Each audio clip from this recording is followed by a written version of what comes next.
Perusahaan keuangan Korea Selatan menutup 740 kantor dan memangkas hampir 1.500 pekerja pada tahun lalu, seiring perluasan penjualan tanpa tatap muka dan online. Menurut data dari Badan Pengawas Keuangan, jumlah kantor perusahaan-perusahaan keuangan meliputi bank, perusahaan asuransi, perusahaan kartu kredit, dan lainnya mencapai 15.630 unit hingga bulan September tahun lalu.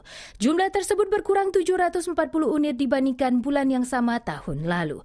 Jumlah kantor cabang bank berkurang 389 unit, disusul kantor perusahaan asuransi sejumlah 365 unit dan perusahaan sekuritas 38 unit.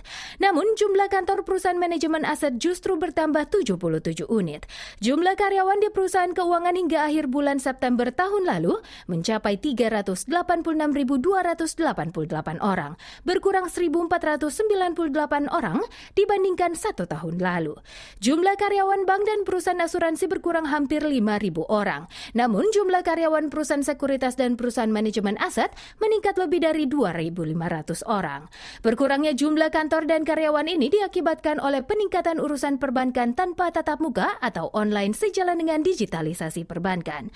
Namun terdapat kritikan yang mengatakan bahwa perusahaan keuangan yang pada tahun lalu telah memberikan intensif prestasi hingga maksimal 60% dari gaji tahunan mengabaikan kalangan ekonomi rentan termasuk kalangan warga lanjut usia yang tidak terbiasa dengan layanan tanpa tatap muka dan mengalami kesulitan menggunakan teknologi, serta hanya memedulikan laba operasional perusahaan. Oleh sebab itu, Komisi Jasa Keuangan dan Badan Pengawas Keuangan terus memantau perkembangan kondisi terkait penutupan kantor perusahaan keuangan dan upaya peningkatan layanan jasa bagi kalangan lansia.